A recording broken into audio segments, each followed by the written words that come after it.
nature of work is changing. The nature of connection is changing. The nature of employee retention is changing in the sense like, what are we at? 1.5 to 2 year turnover rates in most industries. Employers are looking for ways increasingly to make their workplaces more sticky, more attractive. And so investing in workforce mental health and workforce well-being more broadly is really important. So I like to think of those as 4 S's. One is stigma, and that really starts at the top. We need leaders to really talk about their own journeys of health and mental health, and to create the permission structure for the rest of the organization to do so. And there's smart ways to do that that don't sort of, it's not about being an open wound. It's about like kind of just inviting people into a conversation. 2 is the supports that you provide through EAPs and outside. And I think digital tools actually offer a really interesting set of solutions here for people, whether it's partnering with teletherapy apps or meditation apps or other wellness apps and so forth, on top of basic benefits. Skills, number 3, particularly for middle managers. Middle management is getting it from all directions. Those are the hardest jobs in America, right? In some ways, because you're getting pressure from above, pressure from below, pressure from the sides. And we need to provide skills to middle managers in particular to create the conditions in their teams where they're able to address well-being, address mental health, not just deal with crises, but kind of create more of a culture of mental health and well-being. And then lastly is structures. Bottom line is all of that is like nice, but people are concerned about their pay. They're concerned about affordability. They're concerned about benefits.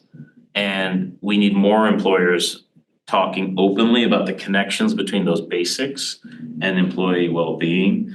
We learned that the hard way in New York City. One of the first things I did was to do a pay audit of all of our employees. So 7,000 in my department, and then another 40,000 in the hospital system. What did we find? We found that there was the civil servant class that had excluded some custodial staff, and they were, as a result, getting paid like $25 an hour. In New York City in 2022 at the time, you cannot live on $25 an hour, and we forced them to live in New York City as a part of the civil service rules. So we fixed that, but only because we intentionally went after pay.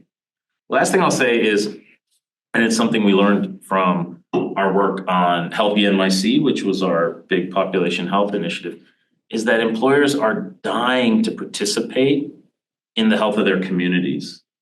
They see that as part of creating a healthier environment for their employees, but also for the people they serve, and being a more attractive employer of choice. But they're looking for marching orders. They're looking for partnerships, and they don't want to have to figure it out on their own. So a great example was we partner with Pfizer, great New York City-based organization. And we're trying to reduce overdose deaths across the city by 25% by 2030. We laid that out as an agenda. So we, as the city, distribute about 250 to 300,000 naloxone kits, Narcan kits around the city. What did we learn? Only because of Healthy NYC, we learned that Pfizer themselves was distributing around 35,000 kits on their own, without any sort of crosstalk or communication about where those kits should go. Are we getting to the highest need neighborhoods? Are we prioritizing the at-risk populations? No. Until we finally went out there and said, wait, maybe we should think of this less as just a government initiative and more like a public-private partnership, more like we're in this together. And so I found that there are plenty of employers really interested in not just thinking about health internally in their workforce, but really what's the health of my community.